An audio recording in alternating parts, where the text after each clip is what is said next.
A fines de los años 50, la aviación estaba atravesando una gran revolución. La Jet Age había empezado. El 707 y el DC-8 fueron los principales exponentes de esta época. El cambio de aviones con motores a pistón a motores a reacción era más que bienvenido. Pero había un problema. La infraestructura de los grandes aeropuertos se adaptó rápidamente a estos grandes y rápidos aviones. Pero los aeropuertos más regionales se habían quedado atrás y no podían acomodarlos.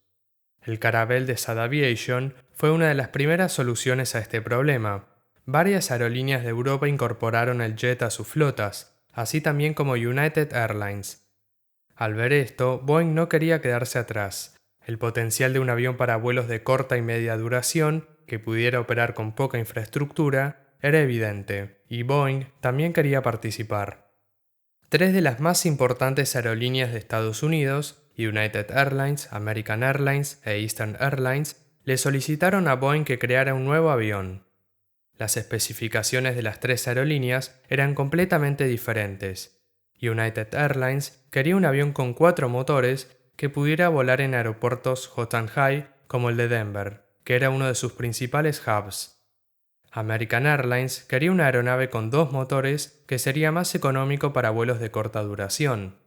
Por su parte, Eastern Airlines quería un avión para vuelos cortos, pero con 3 motores para sus vuelos al Caribe. En aquella época, las regulaciones con los bimotores eran muy estrictas y no tenían permitido volar sobre el agua durante más de 60 minutos. Las especificaciones no coincidían en casi nada, pero eventualmente las tres aerolíneas acordaron en un avión trimotor, que recibió el nombre de Boeing 727. Resulta extraño que hayan decidido llamarlo así y no Boeing 717 para seguir un orden cronológico. Boeing tenía la esperanza de vender unos 250 aviones 727 para que el proyecto fuera rentable. En 1959, Lord Douglas, el presidente de British European Airways, sugirió que Hawker Siddeley y Boeing trabajaran juntos en el desarrollo del nuevo trimotor. En aquel momento, Hawker Siddeley estaba trabajando en el desarrollo del DH-121 Trident, que era muy parecido al 727. Boeing planeaba usar los motores Alliston AR963 para su avión. Estos motores se producían en Estados Unidos y eran copias del Rolls-Royce RB163 Spey que propulsaban al Trident. Finalmente, Boeing decidió no formar parte del proyecto conjunto y siguieron por su cuenta el desarrollo del 727. Un año después, Pratt & Whitney estaba buscando clientes para su nuevo motor, el JT8D. Boeing se mostraba reacia, ya que el motor era 450 kilos más pesado que el RB163 Spey, aunque más potente, pero con el tiempo optaron por el motor de Pratt & Whitney, que terminó siendo la única planta motriz del avión. El primer 727 salió de la fábrica y fue presentado al público el 27 de noviembre de 1962, luciendo una esquemática de amarillo limón y cobre marrón. Unos meses después, el 9 de febrero de 1963, realizó su primer vuelo. Y el 1 de febrero de 1964, empezó a llevar pasajeros con Eastern Airlines. El 727 era un avión de fuselaje estrecho con un pasillo. El fuselaje tenía prácticamente las mismas dimensiones que el del 707. De hecho, la sección de la cabina era la misma. La primera variante, el 727-100, tenía una longitud de 40,6 metros, 33 metros de punta a punta de ala y una altura de 10,4 metros. Tenía capacidad para 125 pasajeros en una configuración de clase única. Sus tanques podían almacenar 29.000 litros de combustible, que le daban un alcance de 2.250 millas náuticas o 4.170 kilómetros, posicionando al 727 en la sección de vuelos de corta y media duración. Su peso máximo de despegue era de 76 toneladas y una pista de 1.400 metros era suficiente para despegar. Sus 3 motores Pratt & Whitney JT8D producían 14.500 libras de empuje cada uno, dándole al 727 una velocidad crucero de unos 490 nudos y un techo de vuelo de 42.000 pies. Los 3 motores estaban en la parte trasera del fuselaje. Los motores 1 y 3 estaban montados a los costados del fuselaje, mientras que el motor 2 estaba incorporado al fuselaje en un ducto en S.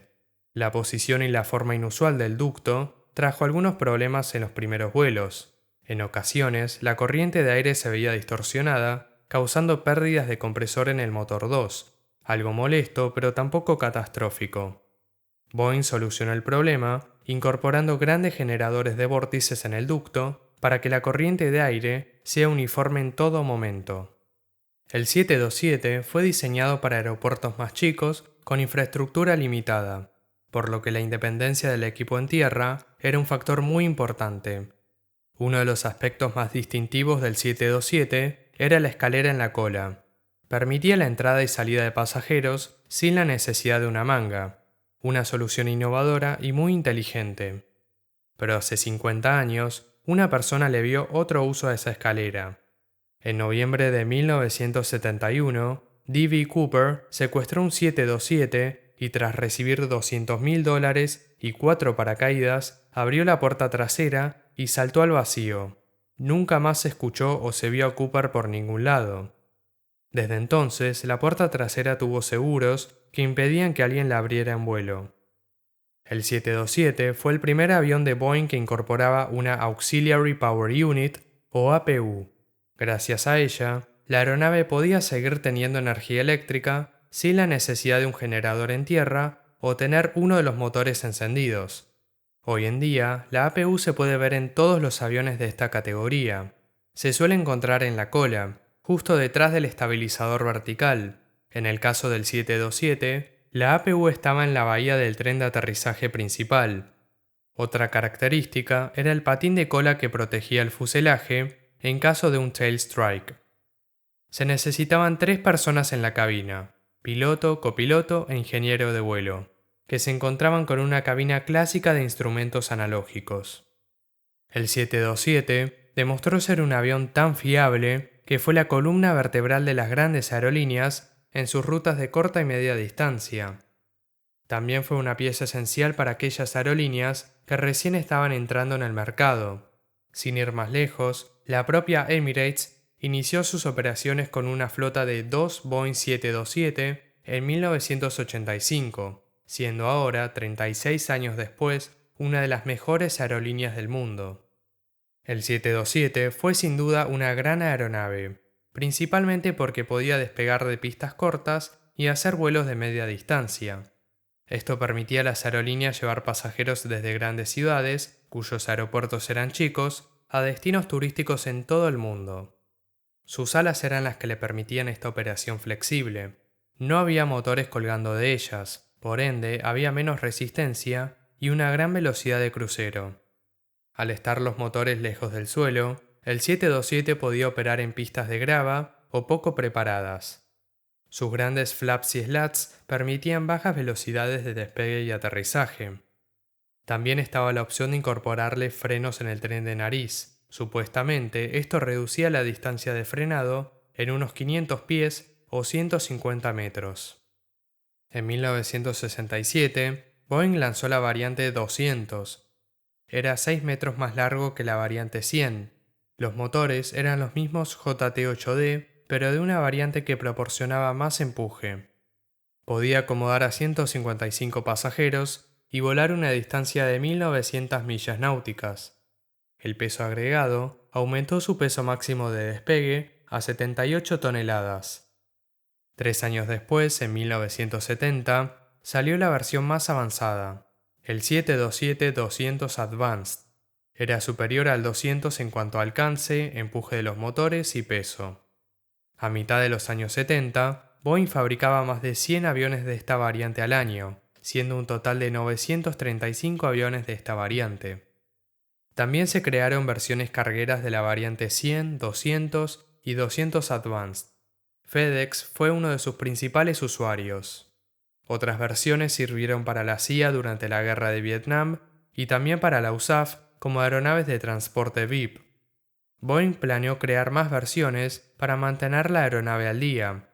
Una de las ideas era el 727-300, que tendría 2 motores en lugar de 3, pero esto nunca se hizo realidad. Boeing se decantó por el desarrollo del 757, que podía cumplir el mismo rol de manera más eficiente. Casualmente, Donald Trump tenía un Boeing 727 que fue reemplazado por un 757 en 2011. El último 727, un 727-200 Advanced F de FedEx, salió de la fábrica de Renton en septiembre de 1984.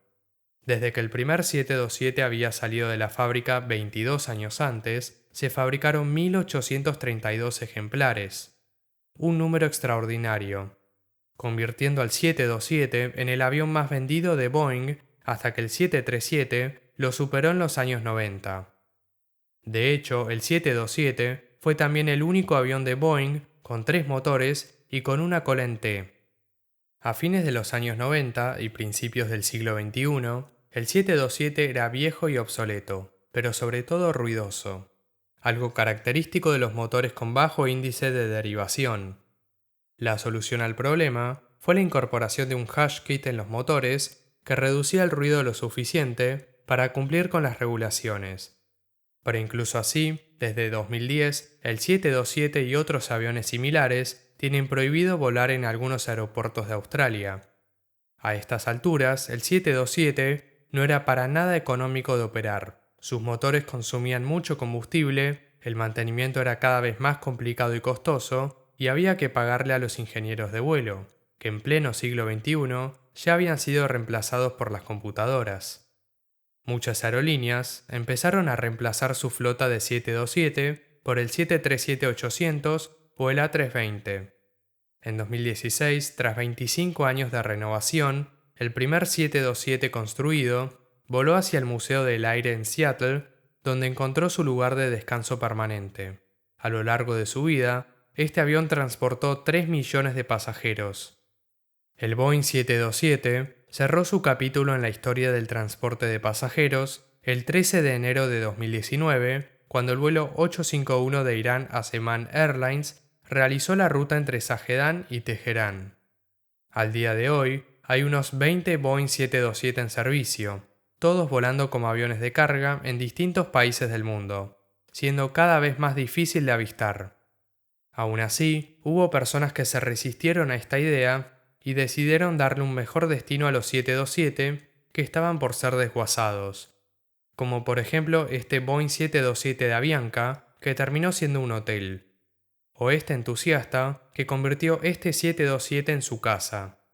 Dicho esto, el 727 es sin duda un avión ruidoso y obsoleto, pero los años no le quitaron el amor que le tiene la comunidad aeronáutica. Un avión con un diseño único y muy aerodinámico, pero sobre todo, un avión que dejará un legado enorme.